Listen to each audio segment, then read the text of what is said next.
Centralised water treatment is a Victorian answer to an urban problem. Current means of water treatment is hugely wasteful in terms of energy, chemicals, infrastructure cost. Aqua21's system can reduce all of those things and treat water at point of use for whatever that use is, be it consumption by humans or for irrigation or for sanitation uses.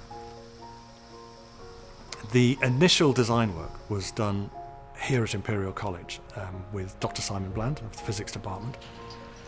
The technology comes in two parts. Firstly, the generation of ozone, which is a disinfectant, and secondly, the ability to measure that ozone when it's dissolved in water. Until now, it's only been available in very large quantities, which is expensive and is large, bulky equipment. And we've developed a means of generating ozone and dissolving it in water on a very small scale, so that we can do it at the scale, for instance, of your kitchen tap or a hose.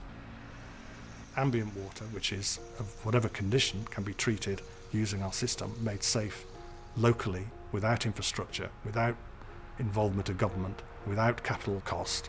And if we can harness Aqua21 technology to deliver that, we can transform the entire multi-billion-pound water industry.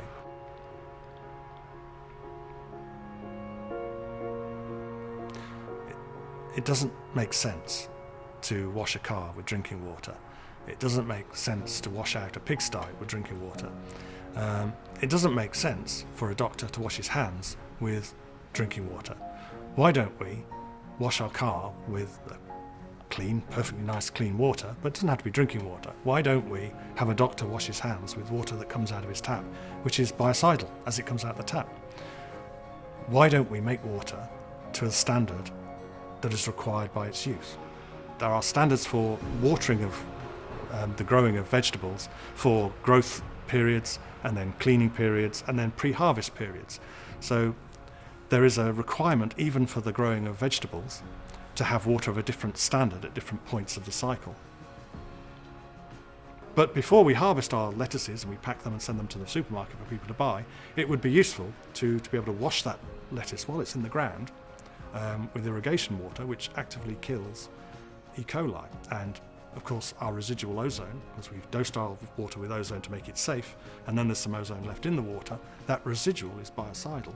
And if we make that residual slightly higher, which we can do because we can measure our dissolved ozone, we can use our water not just as irrigation water, but as cleansing, disinfecting water to make vegetables clean before we even harvest.